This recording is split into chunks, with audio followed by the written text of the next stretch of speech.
Otázky Luboše Procházky pokračují z Bali. Finální rozhovor je s mojí kamarádkou, delegátkou, cestovatelkou, podnikatelkou Danicou Mildeovou. Přeji ti hezký den, ahoj. Ahoj, pozdravujem všetkých poslucháčov. My jsme před 5 lety tady spolu točili pro moji tehdejší stanici Teď, pro otázky Luboše Procházky. Bali má za sebou těžké časy koronavirové v letech 2020 až 2022. Teď jsme v roce 2024, tak vracejí se turisté, krom těch českých a slovenských, i ti další zahraniční? No, turisti sa nám už začali vrácať, už v podstate sa dá povedať, že na Bali už sa to dostáva do takého normálu.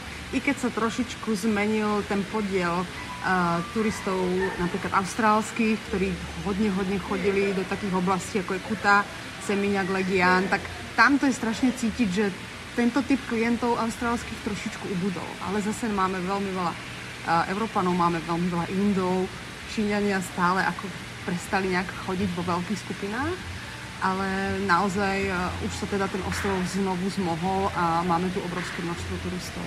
Přitom Australané to mají nejblíž. No práve Bali bolo vždycky také letovisko pre Australanov, pretože pre nich tu všetko bolo veľmi lacné a stále v podstate je.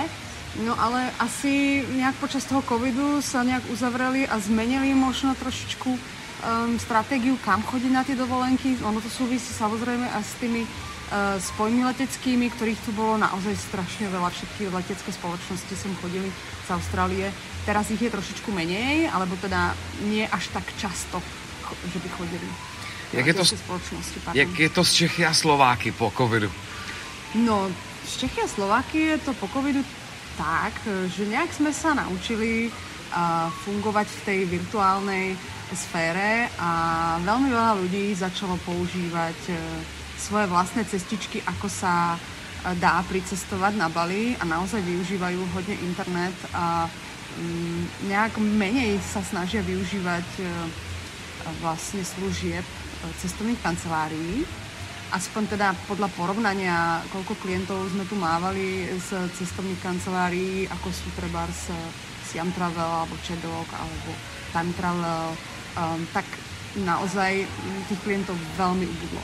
Skôr chodia ľudia takí, ktorí si na vlastnú pes niečo chcú zorganizovať, ale častokrát sú v podstate ako keby vystavení takým nástrahám, nie že nástrahám, ale častokrát ľudia takýto chcú viac cestovať po tom ostrove.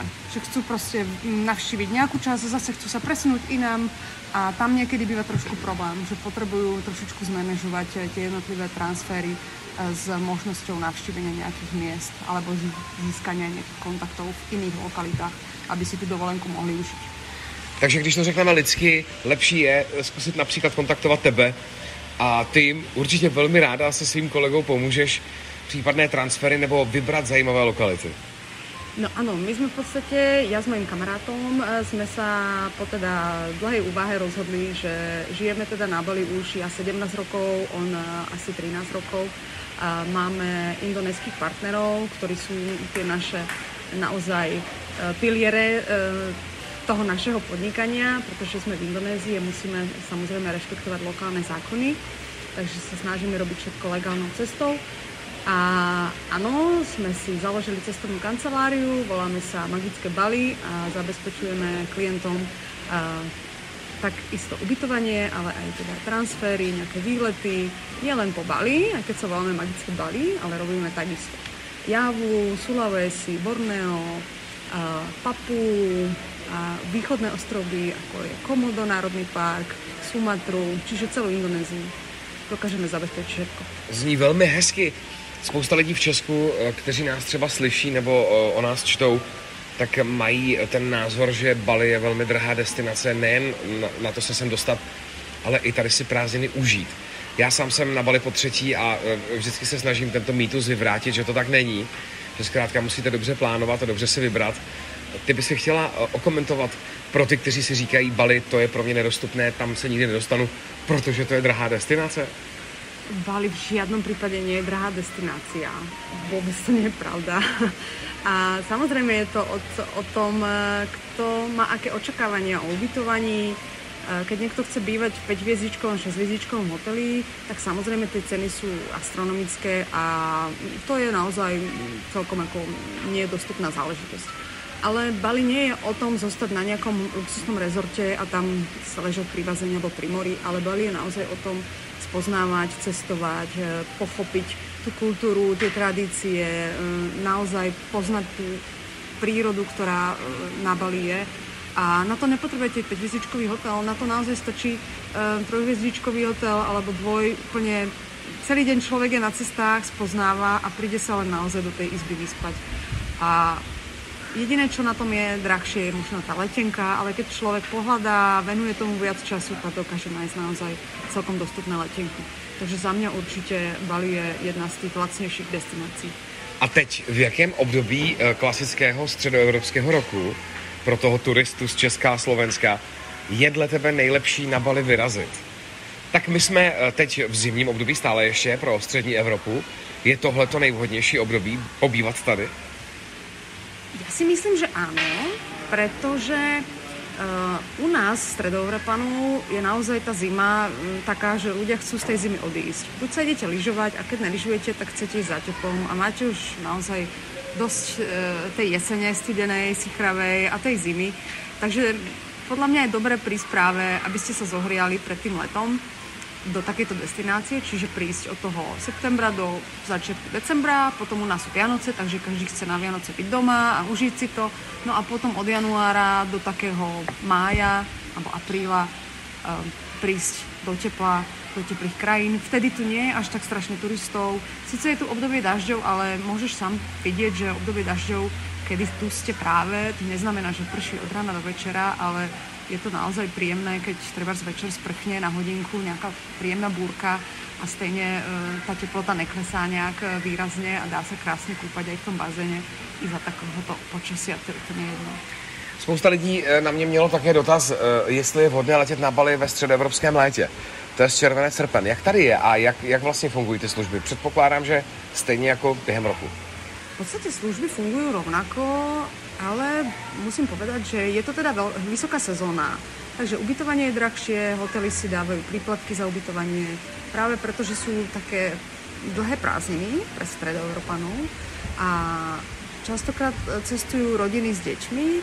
No a bohužiaľ nejak sa ten turizmus tu v Indonézii nadstavil, že je to obdobie, kedy treba z tých turistov proste vyťažiť. Čo sa týka podnebia, tak tým, že my sme na južnej pologuli, tak v podstate, keď je na severnej pologuli u nás v Európe leto, tak na tej južnej, kde my sa nachádzame, je v podstate zima. Čiže v Austrálii je zima. Neznamená to, že na Bali je zima, ale je tu trošičku chladnejšie. Čiže takých príjemných 28 stupňov cez deň.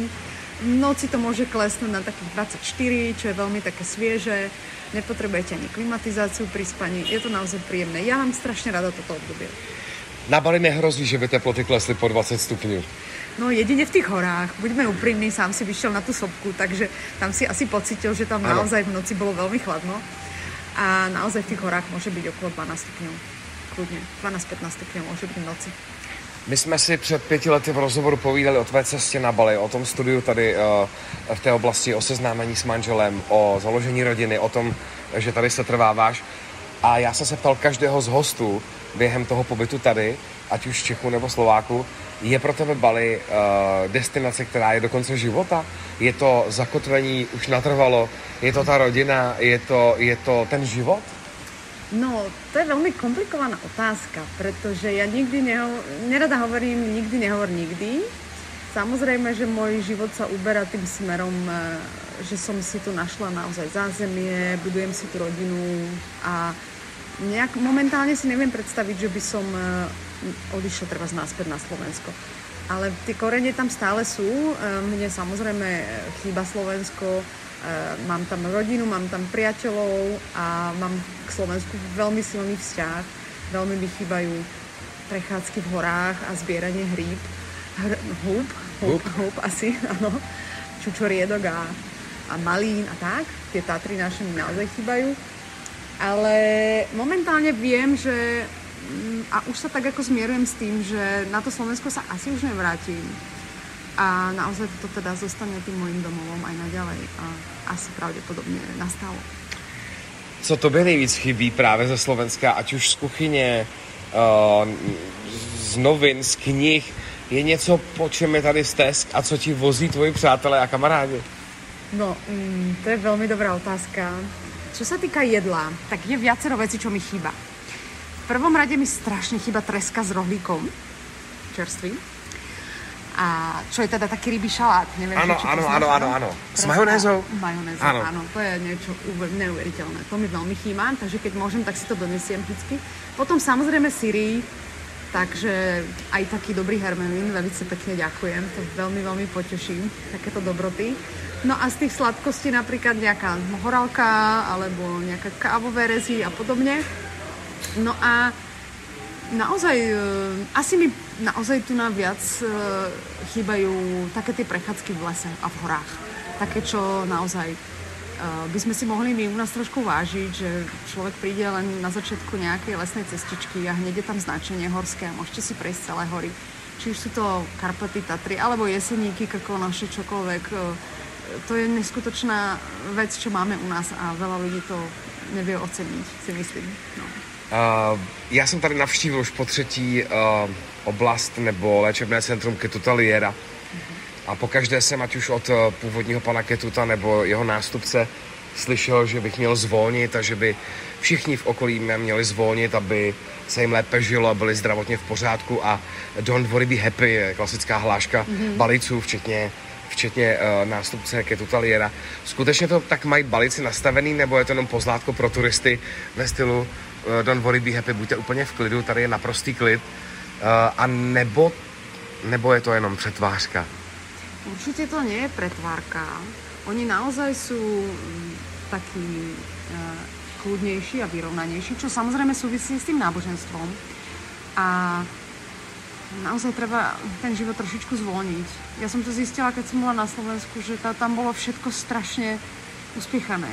Veľmi, veľmi. A keď človek žije dlhšie už takto na Bali, tak nevie sa ako keby do toho zaradiť. Že naozaj to ako spomalenie, vyslovene, není asi to správne slovo, ale taká rozvaha. Čokoľvek oni spravia, tak s rozvahou, s kľudom, aby niečo neuspiechali, čo by mohlo mať nejaký zlý následok. Když se teď budu vracet zpátky do Evropy, mám trochu strach z toho nárazu, ať už těch hektických lidí kolem sebe, nebo i po stránce toho počasí, tak člověk by si měl odsud opravdu ten klid odnést a přenést ho na ty ostatní. Určite. A to ja vždycky robím, takže podľa mňa veľmi pekné, keď sa vrátite domov, tak šíriť taký ten úsmev, také príjemné slovo, dobrú barvu, pohodu a dobrú farbu, áno. A naozaj, ja sa snažím vždycky, keď prídem domov na Slovensko, tak každého na chodníku pozdraviť, v obchode pozdraviť, veľmi pekne poďakovať tej pani predávačke, ktorá mi tam pomáha a obsluhuje ma, pretože ľudia prestali vnímať jeden druhého a robí všetko nejak automaticky. A to treba to tým ľuďom zase ako keby navrátiť, takú dobrotu a to príjemné, čo v podstate každý v sebe má, len bohužiaľ nejak mám pocit, že sme zabudli na to, že je to súčasť, tá neodlučiteľná súčasť života, ktorú by sme mali ukázať v prvom rade. Nabízí se poslední otázka na tohle téma. Dokáže si Bali tohle vše uchránit? To kouzlo, ten klid, ty tradice, přeci jenom ten turismus ho pohltil, to je vidět na mnoha krocích, hlavně tady dole v blízkosti Denpasaru. Tak dokáže si to dle tebe Bali do budoucna uchránit? Nebo ten moderní svět, samozřejmě ho vidíme v těch větších městech, ať už jsou to barbershopy, markety a tak dále. Uchrání si Bali to svoje kouzlo do budoucna? Ja si myslím, že určite si ho uchráni, ale všetko to naozaj závisí od toho, aký ten turizmus a akí tí turisti budú voči tým miestnym ľuďom. Keď niekto bude na nich drzý, tak oni časom sa naučia, že proste nebudú už dávať tú svoju lásku a pokoru a naozaj začnú byť aj oni drzí a to potom trošičku bude ako ničiť tú kultúru. To náboženstvo ako také podľa mňa zostáva silné a zostane veľmi dlho silné. Aj keď oni sú veľmi prispôsobiví rôznym novým trendom, ale tie náboženské trendy nie sú. Takže sila toho náboženstva určite udrží to Bali také pekné, ako je a aké teda bolo, aj keď teda máme tu rôzne hotely a ubytovania a mení sa všetko, ale to náboženstvo to drží stále v tej tradícii a myslím si, že sa to tak ľahko nezmení. Tak já přeju Bali jenom to nejlepší, přeju to nejlepší tobě, tvé rodině. Pevně věřím, že se tady hodně brzy uvidíme. Tehdy to nevyšlo kvůli koronavirové pandemii, takže proto se ta cesta odkládala a přeju, ať je tady co nejvíce spokojených turistů z Česka i ze Slovenska, abyste s kolegou zvládali ten nápor ze střední Evropy, protože jak jsem pochopil a dneska jsem vás pozoroval, tak ten zájem je právě v těchto zimních měsících, tedy pro střední a severní Evropu a budu se těšit někdy příště opět na viděnou a naslyšenou. Ja veľmi pekne ďakujem. Ja naozaj dúfam, že sa vidíme veľmi skoro. Já věřím v to, že by to mohlo být příští rok na startu roku, buď to leden nebo únor. Nějaký nápad v hlavě se rodí. No, to určitě dáme dokopy niečo. Tak věřím, že se to povede. Danica Mildeová byla hostem podcastu Otázky Luboše Procházky. Děkuji moc. Ďakujem veľmi pekne.